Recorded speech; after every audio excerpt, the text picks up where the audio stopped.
Hello and welcome to Your County. I'm your host, Lynn Turner Fitzgerald. Stoney Field is with us today. Stoney is the General Manager at MetraPark. Welcome back. Miss Lynn, thank you. It's always a pleasure to visit you. And due to our recent weather, you can tell that I brought my husky voice this time. You did? Yeah. Everyone's kind of suffering with something these days. There's just a lot of stuff going on. But you're still working, so that's good. Absolutely. All right, so I wanted to talk about some events coming up. The Unleash the Beast. This is the PBR, right? Yep. And that's a big event. It really is. And we're super proud to have that. We were one of the very first stops when the PBR came into existence. So one of the most long-standing of events within the PBR history. So we're super excited to bring them here. It's always a great event. The one thing that they have changed this year is they've dropped down from 3 days to 2 days. And they've eliminated the Sunday, so it'll be a Friday-Saturday event as opposed to having the Sunday. So it's exciting. It brings some of the very best bull riders in the world to right here in Billings, and it's a great opportunity for folks who are huge PBR fans to come see those guys live. Yeah, there's a big fan base for it here. That's happening April 11th and 12th. Tell me about the setup. What do you do with the bulls when they're not in the arena? So for MetraPark, one of the most difficult things that people don't recognize is we have to get the dirt inside of the building. It's a concrete floor, right.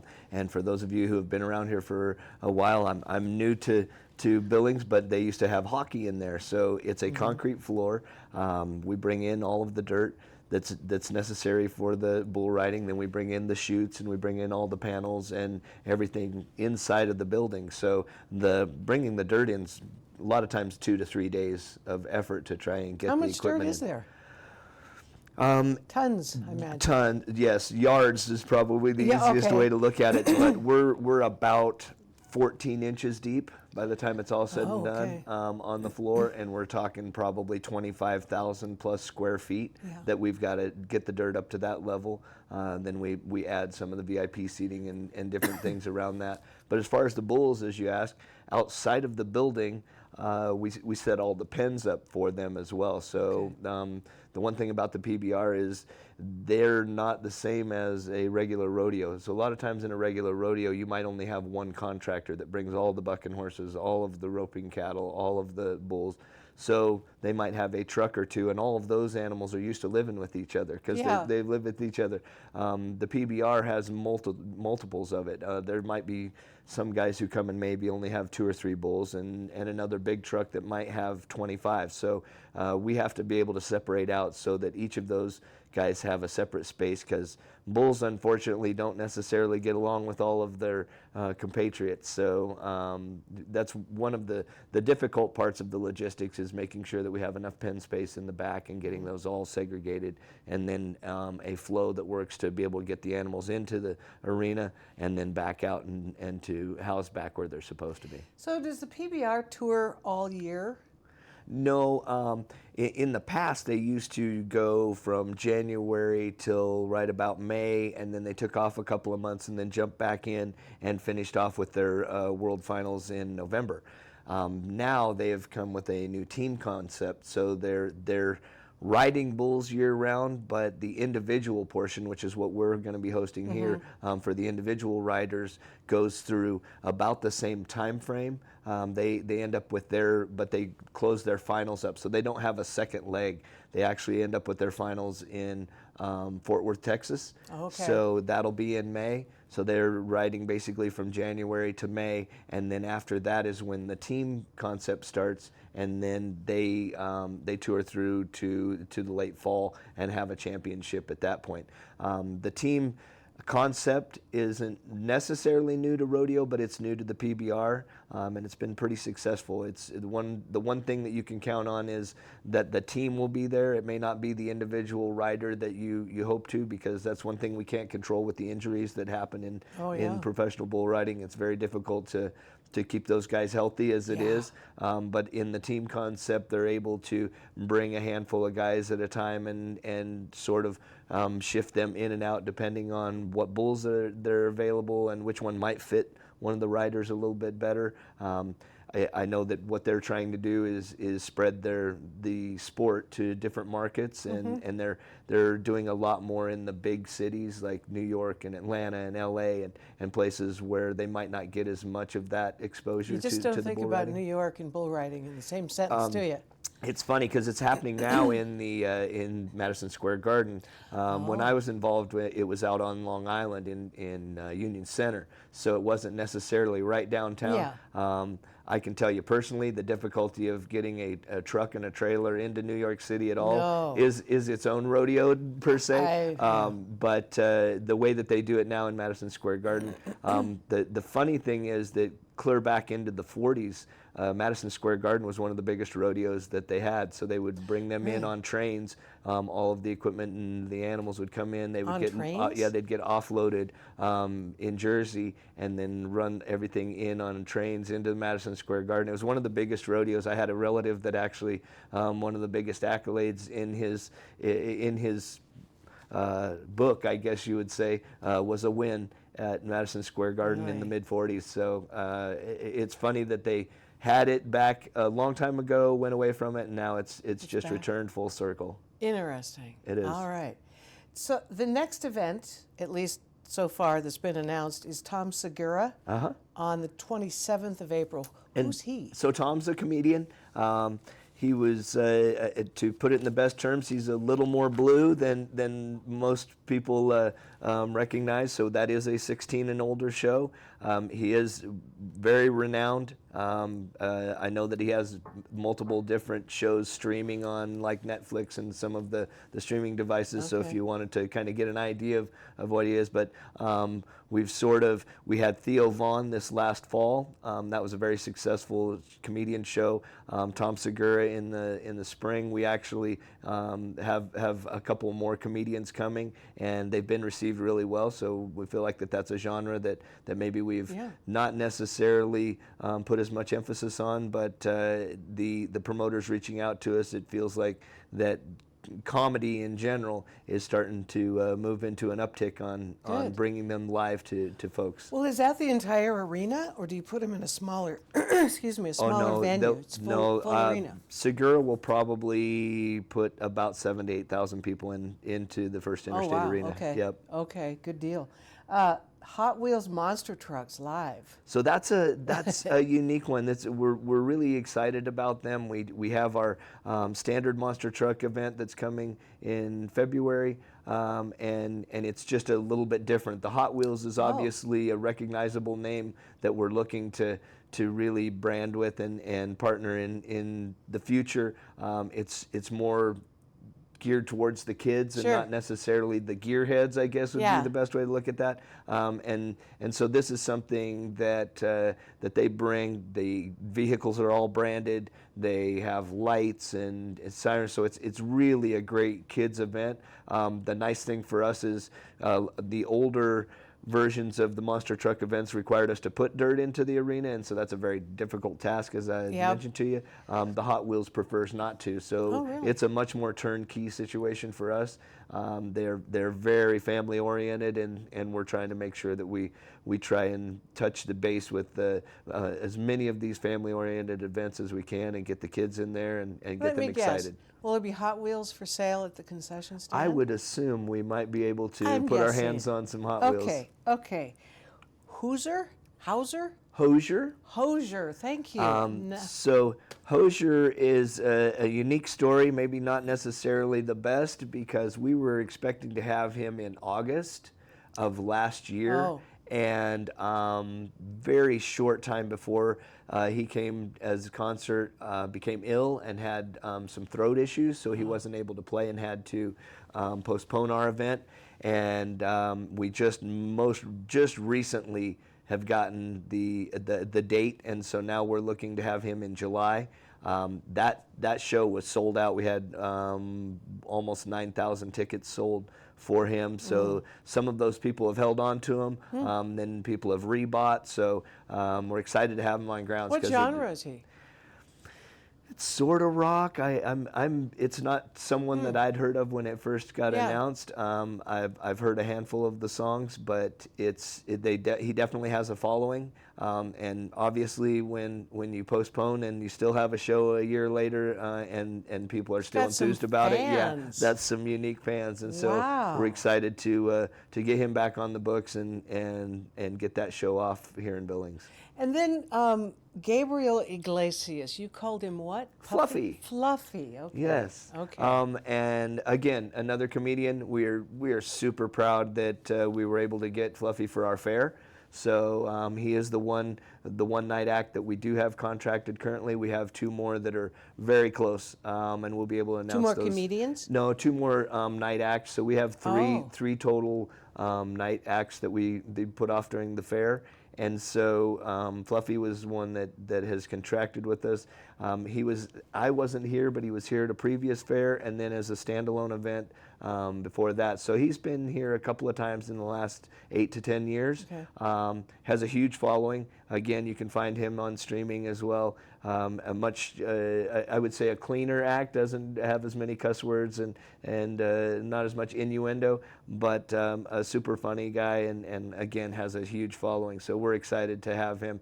When we first announced the tickets, I think we'd sold close to 1,200 tickets in the first day and a half of it. That was just from the fan base, not even to open it up to the public. So Wow. again, just a great headliner to have for our He's fair. on August 9th, so this is right in the middle It's of the fair? Yep. Fair week. Okay, well, Yep. let's talk about fair coming up. What are the dates?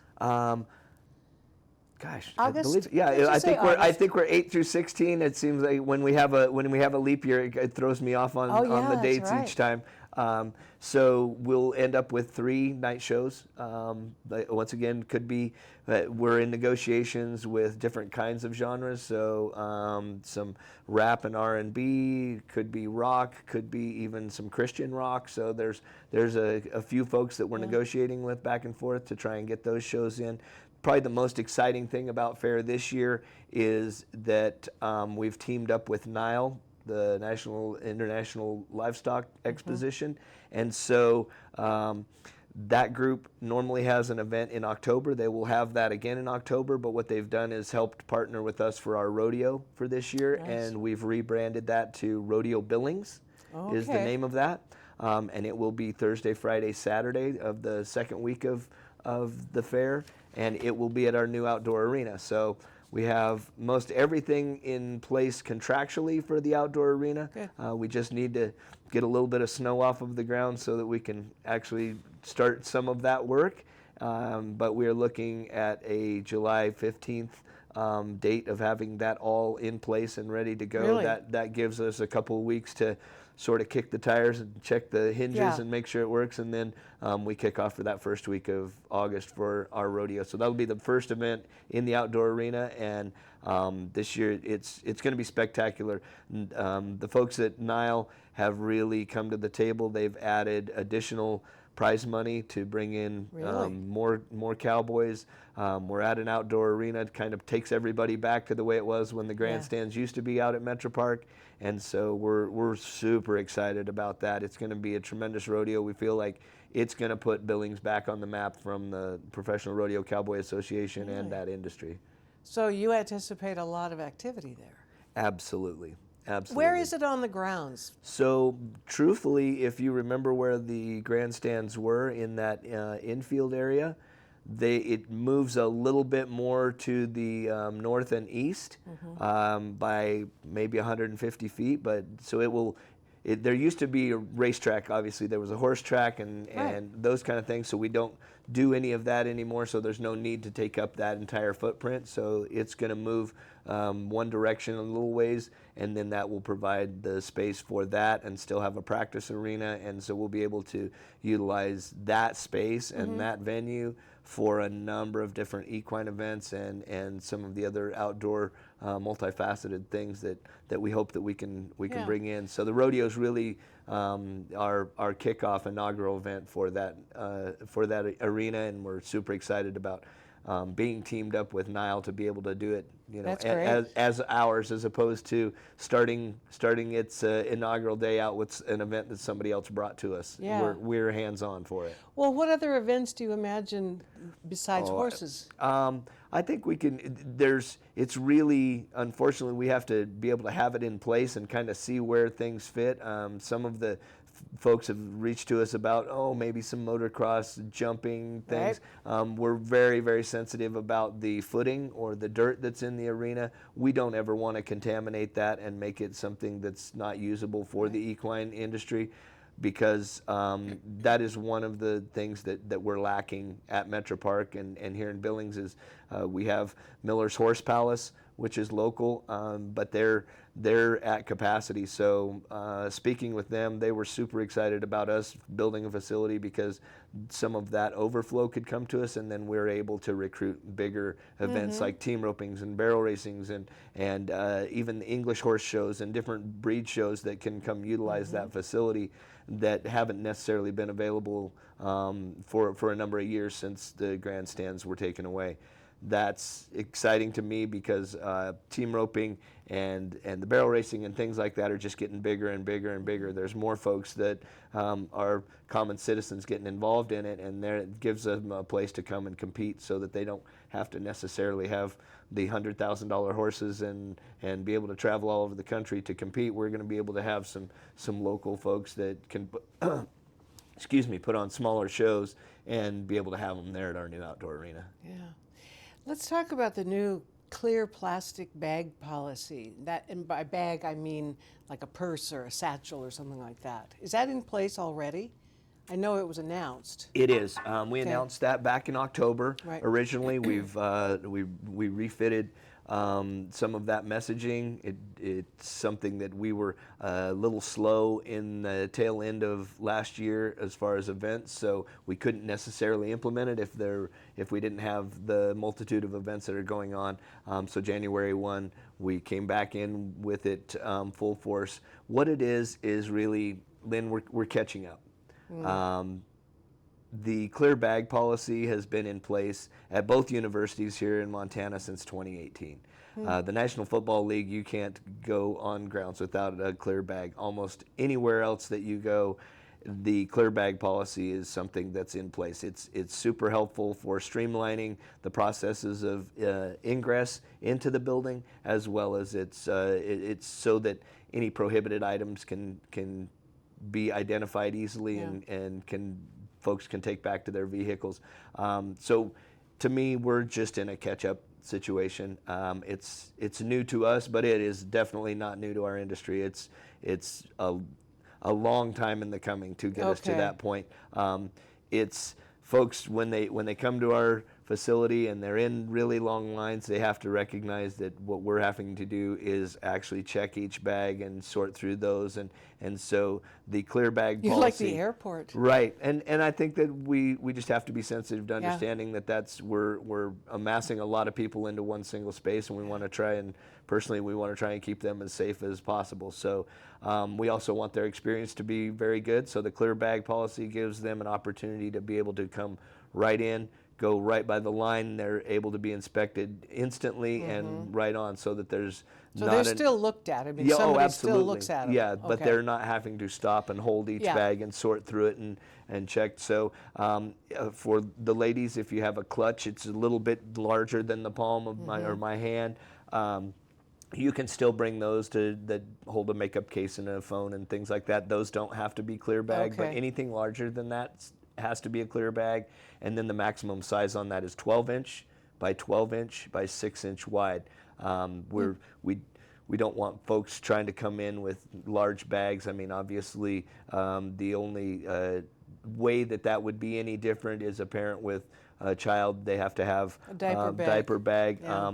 But given the world we live in, they also have to have the kid with them too. We can't have folks sneaking in stuff with a diaper bag and no child to accompany it. So it's sort of silly in the way we say that, but it's just the way we're set up in this world. Absolutely. It's the world we live in. Absolutely. Any other new policies coming down the pike? Oh no, not necessarily. I mean, we're always in constant fluid motion of Yeah. adjusting our procedures and policies based on the industry. A lot of times we get some things handed down to us from either the tours or, for example, the PBR or any of the big events that come to us. If they have policies that they create and feel like we need to enforce for the safety of either them, their competitors, or our spectators, we adhere to those just because it's part of the process of bringing those type of events to Right, us. because they rent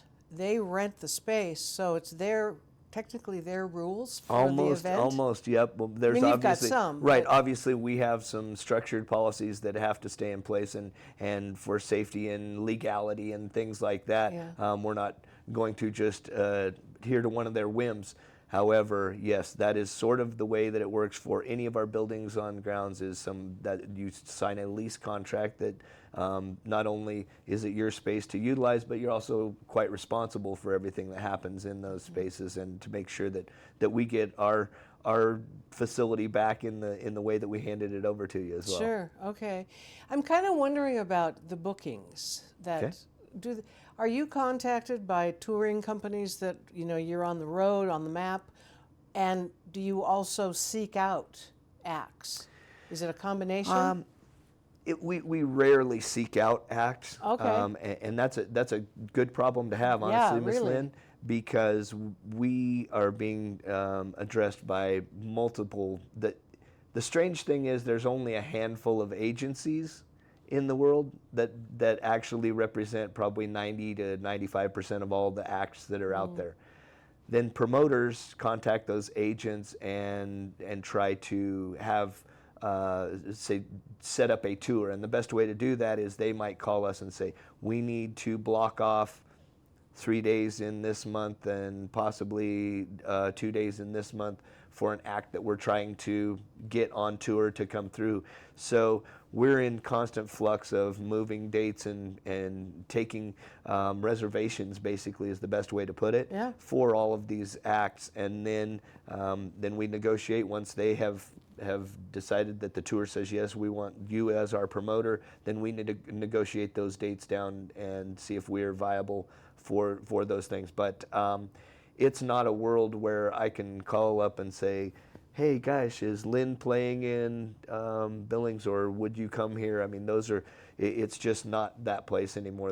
All of those things are set forth in motion long before they get to us, and a lot of times these tours are set up 12 to 18 months in advance. Right. So we have bookings. Do you kind of weigh, though, the potential fan base, or does it matter to you? Really, probably not. Really, they are doing the majority of that. They're coming to us saying, we feel like you're the building. That's it. Right. With today's technology, with Spotify, with Pandora, those types of streaming devices, the artists themselves already know how many fans they have in Billings, believe it or not, because that's the folks in Billings will get on and they will download their songs, and so they have a fairly good idea.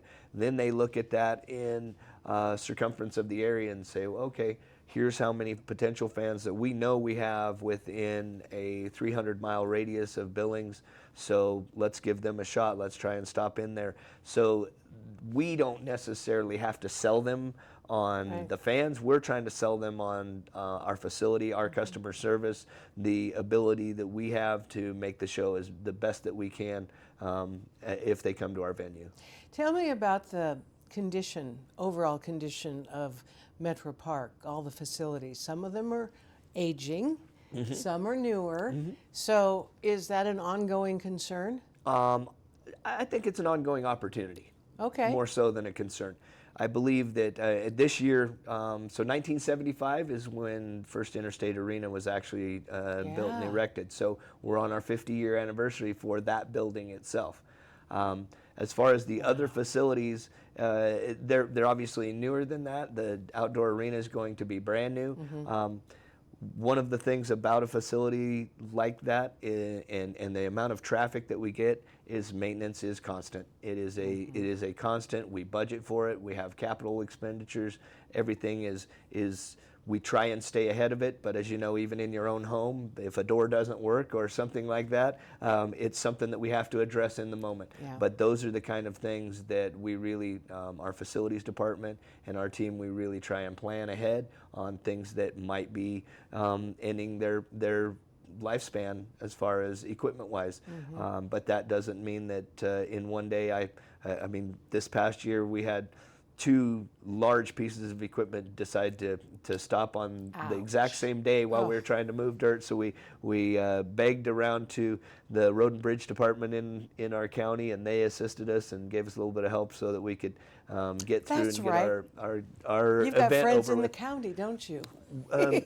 Well, I hope we do. Yeah. I'm trying to make friends all the time, but yes, Well- that we do have our county is immense, and we have a ton of resources, and a lot of times we have to help facilitate with some trainings and things that we do to help sure. out our side of the county, and we might knock on their door for some assistance here and there as well. It's good to have friends. Absolutely.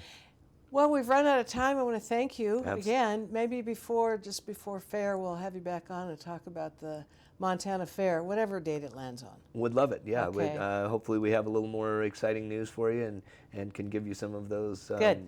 Miss Lynn, thank you very much. I truly appreciate the opportunity to come visit with you. Thanks, Tony. And thank you for joining us. We'll see you next time.